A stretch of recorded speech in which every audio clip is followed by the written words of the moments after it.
नमस्कार विद्यार्थियों। पिछली क्लास में हमने होमिनिड श्रेणी का जो मानव था उसके विषय में हमने चर्चा की थी और चर्चा के अंतर्गत हमने बात की थी कि होमिनिड जो है वो सबसे पहले उसके जीवाश्म अफ्रीका में पाए गए हैं आज से लगभग 56 लाख वर्ष पूर्व।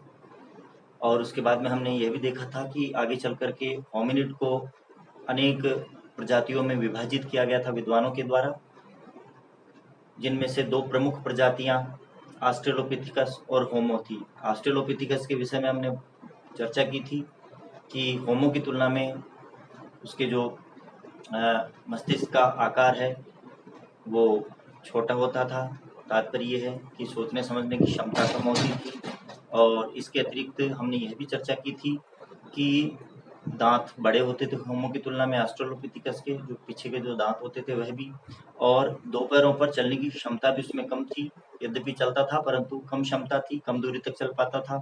और इसके साथ साथ हाथों का प्रयोग भी वो सीमित तौर पर ही कर पाता था। आज हम होमो की बात करने जा रहे हैं। तो देखिए, जो होमो शब्द है, होमो शब्द लैटिन भाषा का शब्द है, लातीनी भाषा लैटिन भाषा का शब्द है। लैटिन भाषा जो पश्चिमी यूरोप है वहाँ की ये भाषा रही है, लैटिन भाषा। और इसका तात्पर्य ये होता है, इस शब्द का जो तात्पर्य है लैटिन भाषा के होमो शब्द का तात्पर्य होता है आदमी। आदमी से तात्पर्य यहाँ केवल पुरुष की ही बात नहीं कर रहे हैं हम, इसमें स्त्री और पुरुष दोनों को शामिल किया गया है। तो यहाँ आपकी बात समझ में आ गई होगी कि होमो लैटिन भाषा का शब्द है जिसका तात्पर्य होता है आदमी। अब यहाँ देखिए, होमो जो श्रेणी मानव की बनी, उसमें भी आगे चल करके उनकी कुछ अलग विशेषताओं के कारण से विद्वानों ने उन्हें अनेक भागों में, अनेक प्रजातियों में विभाजित किया है। इनमें से कुछ प्रमुख जो प्रजातियां हैं उनकी हम चर्चा यहाँ कर रहे हैं। तो देखिए, सबसे पहले जो प्रजाति है वो है होमो हैबिलिस। होमो हैबिलिस उस मानव प्रजाति को नाम दिया गया है जिसने सर्वप्रथम औजार बनाए थे। आपने पिछली क्लास में बात की थी सकारात्मक प्रतिपुष्टि के सिद्धांत की, जिसके अंतर्गत हमने ये देखा था कि किस प्रकार से आवश्यकता ने आविष्कार को जन्म दिया। अर्थात मानव को जब आवश्यकता अनुभव हुई तो वो दो पैरों पर चलने लगा और आगे के दो पैरों का उपयोग हाथों के रूप में करने लगा। और हाथों के रूप में उपयोग करते करते ही उन हाथों के द्वारा उसने औजारों का निर्माण किया। तो जो सबसे पहले मानव ने औजार निर्माण किया उस मानवीय प्रजाति को होमो हैबिलिस नाम दिया गया है, अर्थात औजार बनाने वाला मानव।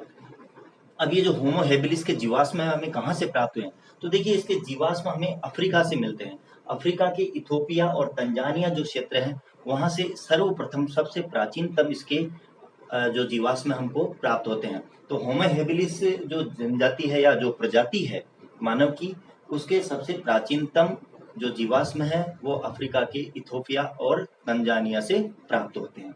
उसके बाद हम बात करते हैं होमो इरेक्टस की। जो मानव सबसे पहले, जिस मानव ने सीधे खड़े होकर के दो पैरों पर चलने लगा था, जो मानव, उस प्रजाति को विद्वानों ने होमो इरेक्टस नाम दिया है।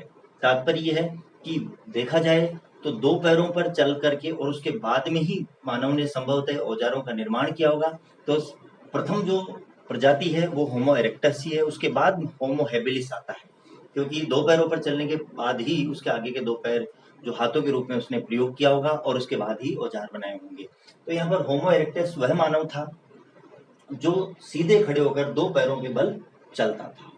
तो यहाँ पर हम ये कह सकते हैं कि प्राचीनतम यदि होमो की प्रजाति में हम उनको विभाजित करें तो होमो के बाद इस प्रजाति को हम होमो इरेक्टस, फिर होमो हैबिलिस और उसके बाद में होमो सेपियंस नाम दे सकते हैं। तो यहाँ आप समझ गए होंगे कि होमो इरेक्टस मानव की उस प्रजाति को नाम दिया गया है जो दो पैरों पर सर्वप्रथम चलने लगा था, और होमो हैबिलिस जिसने सर्वप्रथम औजारों का निर्माण किया। अब ये जो होमो इरेक्टस है, इसके जो प्राचीनतम हमको जो जीवाश्म है वो कहाँ से प्राप्त हुए हैं? तो देखिए, इसके प्राचीनतम जीवाश्म हमें अफ्रीका और एशिया दोनों से ही मिलते हैं, लेकिन एशिया से जो प्राप्त अवशेष हैं वो नवीन है अफ्रीका की तुलना में। तात्पर्य है कि अफ्रीका से प्राप्त जो मानव के अवशेष हैं, जो जीवाश्म हैं, वो एशिया से भी अधिक प्राचीन है। तो यहाँ हम फिर से वही बात आ रहे हैं कि जो होमिनिड जो प्राणी था वो सर्वप्रथम उसके प्राचीनतम अवशेष हमको अफ्रीका से ही मिले हैं। इसका तात्पर्य है कि मानव का पदार्पण अफ्रीका के अंतर्गत माना गया है, और आगे की जो ये जो की प्रजातियां बांटी गई है उनके भी प्राचीनतम अवशेष हमको अफ्रीका से ही मिलते हैं। जैसे होमो हेबिलिस के भी अफ्रीका से ही मिले हैं, तो होमो इरेक्टस के भी अफ्रीका से ही मिले हैं। परंतु होमो इरेक्टस के जो अफ्रीका के बाद में कुछ और जीवाश्म प्राप्त हुए हैं वो एशिया से भी मिले हैं। तो ये तात्पर्य ये है कि अफ्रीका और एशिया दोनों से ही होमो इरेक्टस के अवशेष हमको या जो जीवाश्म है वो मिलते हैं। नेक्स्ट हम बात कर रहे हैं होमोसेपियंस की। तो देखिए होमोसेपियंस कौन सा मानव है?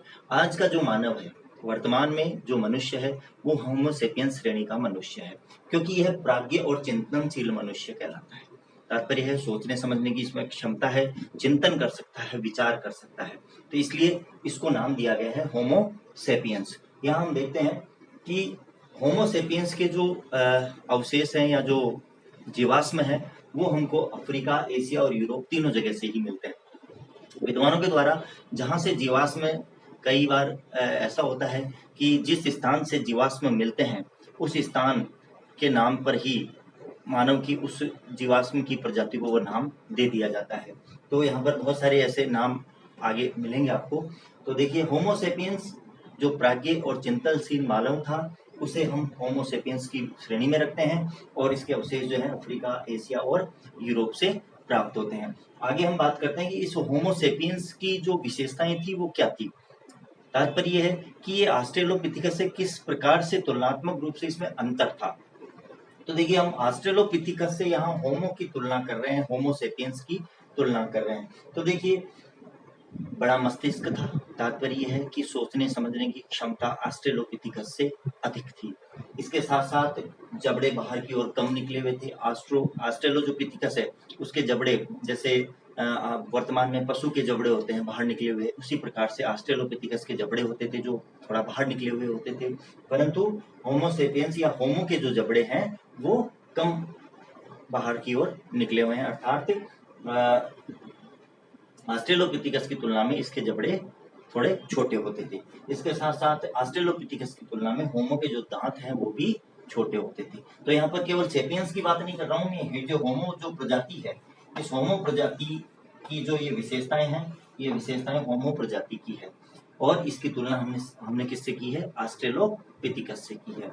तो यहाँ तक उम्मीद करता हूँ कि आपके समझ में आ गई होगी बातें। नेक्स्ट हम जो क्लास लेंगे उसमें बात करेंगे वर्तमान जो मानव है हमारा, जो होमोसेपियंस है, किस प्रकार से आगे चल करके मानव का क्रमिक और विकास हुआ और वर्तमान रूप में हुआ आया, उसकी चर्चा हम नेक्स्ट क्लास में करेंगे। धन्यवाद।